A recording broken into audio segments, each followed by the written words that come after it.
The village of Lag has been at constant war with the demi-humans spread across this world. One of the soldiers, Kai, teams up with his friend Manso to take down one of the gorilla monsters, but even the power of friendship isn't enough to help him because Kai's fighting skills are absolute garbage. Now Kai is cornered and he most certainly would have died here, but at the last second, the gorilla is killed by Olha. He was appointed as the guardian of the village and blessed by the land god, and as such, he is the strongest soldier of them all. He is able to effortlessly cut the apes down one after another until eventually he comes face to face with the gorilla guardian. This is the strongest gorilla, so you think defeating it would be a challenge for Olha, but he is still able to cut it in half within seconds. Now that all the gorillas have been defeated, the soldiers start cutting into the gorilla bodies, and one of the soldiers hands Olha a ball that is suspiciously shaped like gorilla nuts. Olha drinks the liquid inside without a second thought, and after doing so, he begins to glow with a red aura. Thankfully, these things aren't actual gorilla balls, they are something called God Stones. Drinking the liquid inside is known to increase a person's strength and spiritual power, so it would make sense for everyone in the army to drink at least one so they can all grow stronger. But no, the rules say that they are only allowed to drink tiny drops of it. They all get their drops, and after drinking his drop of Godstone, Kai can already feel his spiritual power increasing. So he asks Manso if he can have some more. But unfortunately, he's just a foot soldier, so there's no way he will ever get permission to drink a full Godstone. The rules say that almost all of the Godstones must be given to a guardian bearer like Olha. So even though Olha is already strong, he gets to become stronger, while the rest of the soldiers are stuck at weak power levels. And no one sees anything wrong with this system. Once everyone returns to the village, a huge celebration is held in honor of their victory over the apes. But even here, the amount of food each person gets is determined by their status. So the strong people and the children of the chief get tons of meat, while the scrubs like Kai get a small plate of miscellaneous soup. The soup doesn't actually taste that bad, but Kai wishes he could get some of the good food too, but that will never happen while he's still a low-level soldier, so he vows to train and get stronger so he can raise his status. Immediately after the banquet is over, Kai heads outside and starts training as hard as he can, but it's hard for him to train well when you've barely gotten any food to eat all day. He yells out that he really wishes he could eat some rice balls right now, and a few moments later, Manso shows up and asks Kai what rice balls are. Kai says he isn't exactly sure because the word just randomly spawned in his brain one day, but he gets the feeling that rice balls would be tasty. There's something Kai has been wanting to talk about, so he points over to the hill where the village buries its fallen soldiers, and that particular hill is for all the people who had families. It is constantly visited and maintained by the families of the fallen, but in contrast, the hill next to it is an absolute mess. It is filled with the gravestones of people that no one cared about, so nobody bothers maintaining it at all. Orphans like him are bound to end up buried in a place like that once they die, with no one to visit their gravestones and no proof that they ever lived in the village. That's why Kai wants to grow stronger and survive long enough to live a meaningful life. And to do that, he has no choice but to eat his tiny food portions and train harder than anyone else. But even that wouldn't be enough to ensure his survival. He would need some kind of special ability to give him an edge on the battlefield, but he's not sure what he could use. At the same moment in the castle, Olha and his sister Jose are walking to their father's room. Olha tells Jose that she doesn't need to concern herself with war briefings because she isn't expected to fight like Olha. Even so, she tells him she wants to defend the village as well, but Olha dismisses her and says a daughter of the chief's family doesn't need to learn how to fight, and no matter how much she begs, he won't allow it.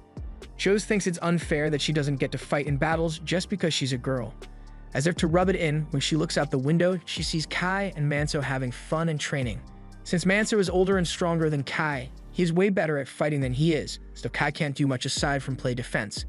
Manso tells him he will never get stronger if he doesn't learn to attack, so Kai tries attacking, but when he does, he leaves himself wide open. So Manso is able to knock him back, causing him to fall to the ground and hit his head. As a result, Kai gets a massive concussion. He begins seeing memories of his past life in Japan come flooding back to him. And as his mind flips through memories, he distinctly recalls the word magic. However, when finally regains consciousness, he has no idea what magic means because the word doesn't exist in this world. This isn't the first time Kai has seen unfamiliar memories, and apparently in this world, there are plenty of people who see similar visions, but Kai doesn't think this is worth telling anyone about. Sure, the memories taught him about things like rice balls and magic, but that information is useless to him here, especially since magic was just a fairy tale in Japan anyway. But if he were somehow able to use magic, he would be able to show off during their next battle, and that would definitely raise his status. Meanwhile, over in the castle, the chief has just received a letter from one of the neighboring villages, and it sounds like the other village is being attacked by orcs, So in accordance with the alliance agreement between the two villages, the people of Banya are required to go help as soon as possible. The chief doesn't like the fact that he has to send the soldiers into battle again, even though they have barely gotten a chance to rest and recover from the battle against the apes. But Olda tells him that it is a soldier's duty to be marched around and to die for the village, so they don't have any right to complain. However, the chief reminds him that the soldiers are still a part of the village as well, so he shouldn't treat them as disposable pawns. Back in the barracks, Kai is having trouble sleeping because he can't get the idea of magic out of his head. Manso can tell that something is bothering him, so he asks what's wrong. Kai tells him it's not a big deal, but he had a dream about being able to create fire out of nothing, as strange as it may sound. He fully expected Manso to tell him he sounds stupid, but surprisingly, Manso says he has heard about something similar before. He was once told a story about a strange traveler who came to the village. The man wanted to start a fire, but he had no kindling on him, and normally, it would be impossible to make a fire without gear. But the man simply raised his finger and created a flame from thin air. Kai is surprised to hear that there's actually a record of someone using magic, but Manso reminds him that he only heard it from an old story, so there's no guarantee that it is true. Even so, hearing that story has motivated Kai to try learning to use magic, so the next day he heads out and finds a secluded spot so he can start training. He still isn't sure how magic works, but from what he can recall, magic requires some sort of mysterious energy, and the closest thing Kai can think of would be spiritual energy, so he tries using that. He holds out his finger and commands his spiritual energy to come out as fire, but it's not that easy. He realizes that he probably needs to gather his spiritual energy, so he begins trying to circulate it through his god's stones, but nothing happens no matter how much he tries. Meanwhile, orcs have been sighted just outside the neighboring village, and they've already killed a dozen soldiers, so the rest of the soldiers assemble to fight back. The soldiers wait outside the forest to see if the orcs are still there, and as soon as they spot the orcs, they charge in. The orcs begin attacking as well, but Manso manages to stab one through the heart immediately. Kai decides to rush ahead so he can get a kill as well, but then one of the orcs throws a dead body at him, and it pins Kai against a tree. The orc then walks up to him, and it is about to kill Kai, but before it does, it is shot by several arrows and is finished off by Manso. Manso yells at Kai for running ahead on his own and tells him to get back into the formation, but it looks like Kai hurt his leg when he got hit, so he can't walk on his own anymore. Meanwhile, Olha is decimating the orcs, and once they realize he's way too strong for them to beat, they all start retreating, and Olha refuses to let them get away, so he ditches all the other soldiers and chases after the orcs. That pretty much leaves them to deal with the remaining orcs on their own, and considering how hard it is for them to fight the orcs on their own, the soldiers are cooked. The squad leader orders all the soldiers to run and scatter so most of them can survive. But with Kai's injured leg, he and Manso have no chance of escaping the orc. Kai doesn't want to drag his friends down with him, so he stops Manso and tells him to go on without him. Manso doesn't want to leave Kai behind, but he knows he has no choice, so he apologizes and promises to visit his grave. Manso then runs off in one direction and Kai hobbles away in the other direction. He knows he is hopelessly outmatched, but he refuses to give up on his life, so when he hears the orc approaching, he tries to cast fire magic to defend himself, but it still doesn't work. A few moments later, the orc throws its blade at Kai, and it strikes his shoulder, severely wounding Kai, but on the bright side, the near-death experience makes sparks fly out of Kai's fingers, so maybe he really can use magic. But he might not live long enough to figure that out because the orc runs out of the bushes and starts strangling Kai. Just then, Kai notices the sparks coming from his finger, and he realizes what it means, so he points his hand at the orc's face, and with every bit of willpower he has left, he summons flames to burn it to death. The orc screams out in pain, and Kai manages to break free from its grip as a result. The orc eventually collapses from all the damage it suffered, and Kai is proud of himself for finally defeating a monster on his own. But there's just one problem: his hand is still on fire. He starts frantically trying to put the flames out, but a few moments later he begins to pass out because the fire is using up all of his spiritual energy. If he doesn't stop it soon, he's going to die from spiritual energy exhaustion, so he needs to think of something fast. All he needs to do is think of his spiritual energy as a dam that he opened when he used the fire magic, so to stop the fire, all he needs to do is stay calm and close the dam. But it's really harder for him to stay calm, because the orc is still alive, and it is walking towards him. Kai eventually manages to stop the flow of his spiritual energy, but the orc has already gotten to him and he can still barely move, so it picks him up and starts walking. However, it hasn't killed him yet, so Kai figures out that the orc must be blind from all the fire that it took to the face, and it doesn't realize that Kai is still alive. Kai doesn't want to die, but he knows there's no chance of surviving with the current state of his body, so he at least wants to take the orc down with him. So as the orc walks next to a cliff, Kai slashes it across the chest and both of them fall into the river below. Kai somehow manages to survive the fall and drags himself out of the water with his knife, but he is still dangerously low on spiritual energy, so he needs to act quickly if he wants to survive. He spots the orc's body nearby and this time is definitely dead, so he uses his knife to cut into it and pulls out the orc's god stone. Drinking the god stone liquid should help him regain his spiritual energy, so Kai doesn't hesitate and swallows the entire thing. As the spiritual energy begins flowing into him, Kai is already starting to feel better, so he lays down by a tree to rest. And now that he has a moment to think about it, he realizes that this is the first time he has ever drunk a full godstone before. His spiritual energy won't be an issue anymore, however, the wound on his shoulder is bleeding a lot, so he is convinced that he is still going to die out here. But on the bright side, at least he gets to die while looking at such a pretty sunset. Back in the village, all the soldiers have returned from battle and are getting ready to celebrate their victory over the orcs, but Manso isn't in a good mood right now. One of the other soldiers sees Manso looking depressed, so he comes over and tells him to just be happy instead. Just then, he notices that Kai isn't around, and he thinks it's weird since Manso and Kai are usually always together. It takes a few seconds, but it eventually clicks, and the guy realizes that Kai must have died, but instead of comforting Manso, he tells him to just get over it since Kai was worthless anyway. Kai spends the night passed out under the tree, and by the time he wakes up in the morning, he is surprised to see that he didn't die after all. In fact, he feels better than ever before. His broken leg has healed, and the cut on his shoulder has also sealed up too. He's happy with how things turned out, but he's also a bit confused because drinking a godstone shouldn't be enough to heal such severe wounds overnight. Kai thinks it might have something to do with the wall behind him, so he takes a look and realizes that it's a stone with a bunch of inscriptions on it. He tries to get a look at the inscriptions, but there's too much ivy in the way, so Kai uses his fire magic to burn it all up.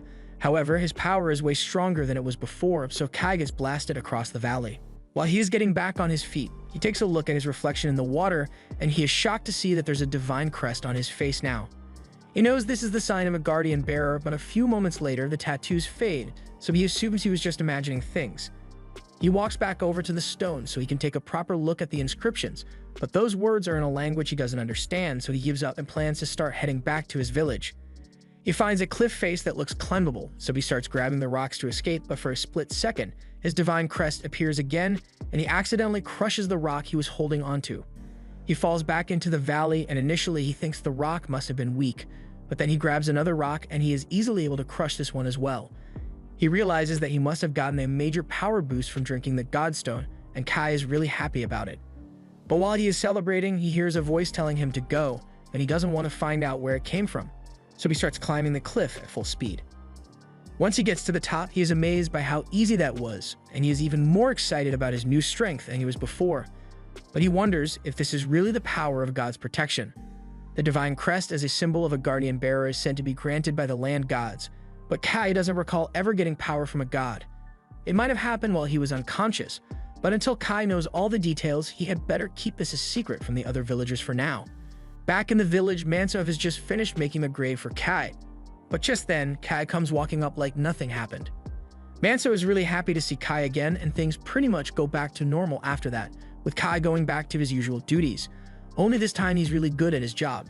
He was only meant to plow a small section of the field, but before he knew it, he had plowed the entire thing, and he barely even broke a sweat.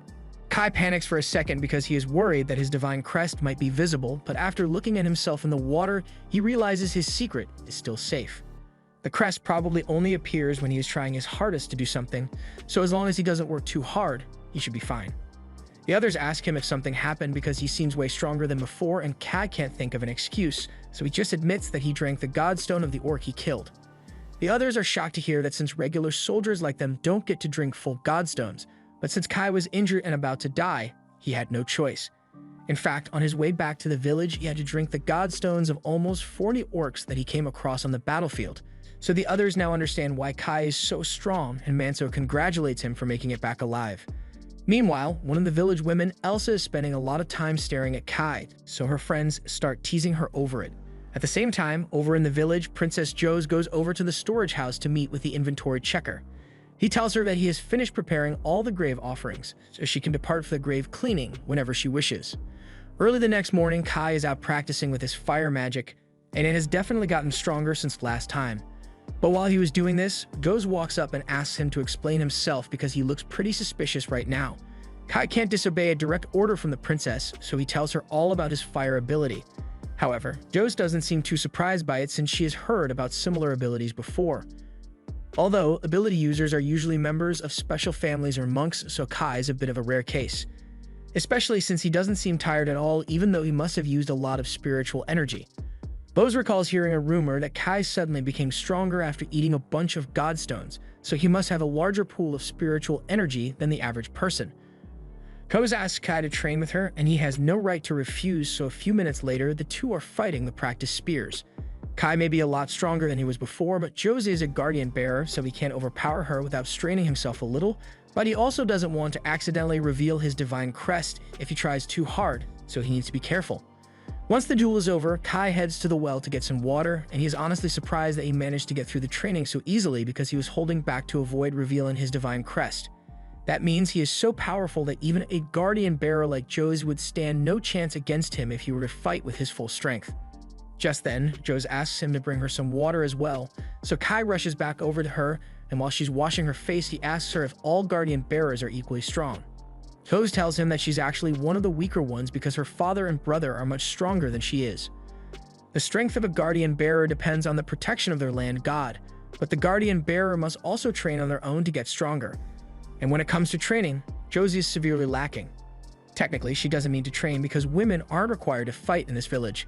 However, as a guardian bearer, she has a duty to protect the people of this village in battle, so she needs to get stronger as well.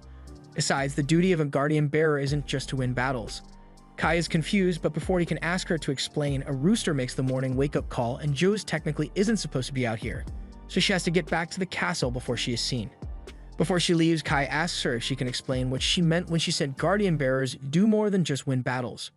She has grown fond of Kai, so she would like to explain it to him, but it's against the rules, so instead, she asks him if he would like to accompany her on her monthly grave cleaning duty. Her land god is enshrined in the Ida village, so she will make the necessary arrangements for Kai to come, and once they are there, she will be able to explain everything. Kai agrees to her terms, so a few days later, Joz, along with Kai and a few other soldiers, head for the Ida village. They were assigned to protect Josie in case anything happened because this place is ape territory, but the guys find it a little odd that they were randomly chosen to escort Kozu when a different squad usually handles it. One of the soldiers in K's squad heard a rumor that Joz personally requested for Kai to accompany her, which is why the entire unit got assigned to the job. He asks Kai if it's true and Kai is about to confirm it, but Manso interrupts him mid-sentence and tells the others to leave Kai alone because there's no way the princess knows who he is. Eventually, they arrive at the Ida village, and to Kei's surprise, it is nothing but a pile of ruins. The village was overrun by monsters years ago, and as a result, the villagers were forced to abandon it. But there's still a gravestone here, and it is their duty to maintain it in the name of the land god. Although the power of the land god of this village has dwindled so much that the land is already completely barren. Just then, Joz comes over and says she wants to take a look around the village, so she needs a guard to accompany her. The man immediately offers to escort Joz, but she tells him she actually wants Kai to do it instead. Kai and Joz start walking around the village, and when they get to a small flower garden, Joz kneels down and starts praying. Kai wants to ask what she's doing, but she needs absolute silence, so she tells him to stay quiet. Red aura suddenly begins to pour out of Joz's body onto the flowers, and when she is done, she explains that she was simply praying for the land god's grace to gather here. This is a job that only guardian bearers bound to a land god can do, but since this village was abandoned, her land god's spirit has grown very weak, which is part of the reason why she isn't as strong as her brother or her father. And while the village of Lag is able to grow tons of good crops thanks to her father's strength, she is barely able to maintain this little flower garden with her power. For this reason, Jog's father has never neglected his training because if he were to let himself grow weak, then it would be the end of Lag village as a whole. While land gods do grant power to the guardian bearers, that power is dependent on how strong the individual is, which is why all the guardian bearers have to train and drink a ton of godstones. Kai and Joz eventually return to the rest of the group, and it's time for them to clean the gravestone, so they all head down into the ruins while a few soldiers stay behind to stand guard. While Kai and Joz are cleaning the gravestone, he takes a close look at it, and he realizes it's the same thing as that stone he saw in the valley. And when he touches the inscription on this one, all the words are automatically translated in his head. The inscription mentions the name of the land god that this gravestone belongs to, so Kai goes around to the other side to read more, but for some reason he can't read this part of the text. He can understand the individual words like pact and temple, but the words don't form a complete sentence, so he has no idea what it's supposed to mean. Joes notices Kai talking to himself, so she asks him if something happened. Kai is about to say something, but then gets caught off guard by Joes' cleavage, so he looks away and stays quiet. Suddenly, soldiers come in and warn everyone their group of apes are heading this way. They all rush outside and begin hiding the grave, but before they could leave, the apes show up, so the captain orders Kai and Manso to escort Joes back to the village, while the rest of them hold the apes off. However, while Kai and the others were fleeing, 2 apes cut them off, so Manso steps up to fight them. However, the ape tramples all over the flower garden that Joes has been working so hard to protect, so in a fit of rage, she rushes out and declares that she will kill it for what it has done. The ape is initially intimidated when it sees Joes' tattoos, but she has almost zero real combat experience, so she's shaking with fear. Once the ape realizes that she's a novice, it tries to kill her, but Kai jumps in and slashes it across the chest. Kai then spots the second ape attacking Manso's group, so he grabs the axe on the floor and uses it to slash the second ape in the shoulder, before jumping into the air and stabbing it in the head. Everyone is shocked that Kai was able to take the apes down so easily, but Joes is especially shocked because for a split second, she saw the Guardian bearer tattoos on Kai's face. This was the end of episode 2. Subscribe to not miss the next part.